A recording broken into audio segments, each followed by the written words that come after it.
Sa premier room ng Henan Crystal Sands kami nagstay, and pagpasok pa lang makikita mo na yung mga pinapagamit nilang umbrellas tsaka yung bolt nila. Very helpful ang mga umbrellas lalo na pag biglang umulan. Next is their bathroom. Spacious siya and magkahiwalay ang shower area and may bathtub pa ha. And add ko lang, super ganda sa balat ng free bath soap nila dito. Moving on, ayan, may mga sleepers sila, and sa lahat ng hotel na pinagstayan namin, parang first time ko magkaroon ng ganitong disipit na sleeper sa hotel. Kasi usually, di ba, yung maninipis na puti na parang carton sa nipis, tapos talipa, ewan ko ba. Here's their balcony with the pool view. Perfect to pag nagkakape kayo sa umaga, lalo na kung maganda yung weather.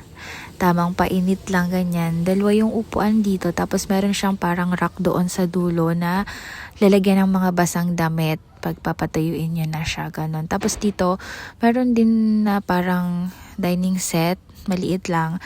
Tapos sa bed arrangement naman, meron silang 1 queen bed and 1 single bed. Very comfy and sakto sa amin. Meron din pala sila ditong Nespresso machine.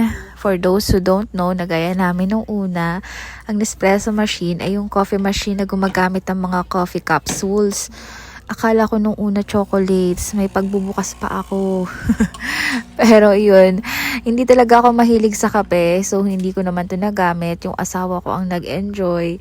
Kaya every time talaga na may maglilinis, ayun, pinaparefillan namin. Or nire-refill naman talaga agad nila kapag nakita nilang wala na or may bawas.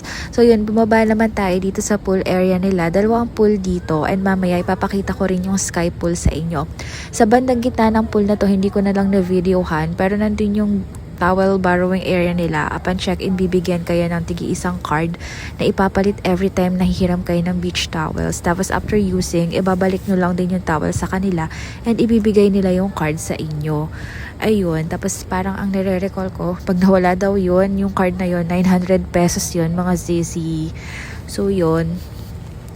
After Sasha's first swim here in Boracay, nagmerienda muna kami sa Sapphire, yung restaurant nila dito sa baba. Marami kaming complimentary drinks, so inavail namin yon.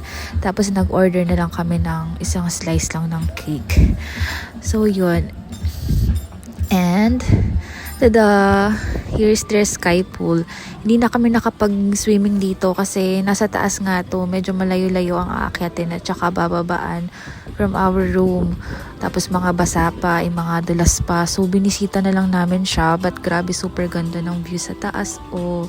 Ito yung nakikita kong nagtrending sa TikTok, yung yan, chill lang dito sa taas.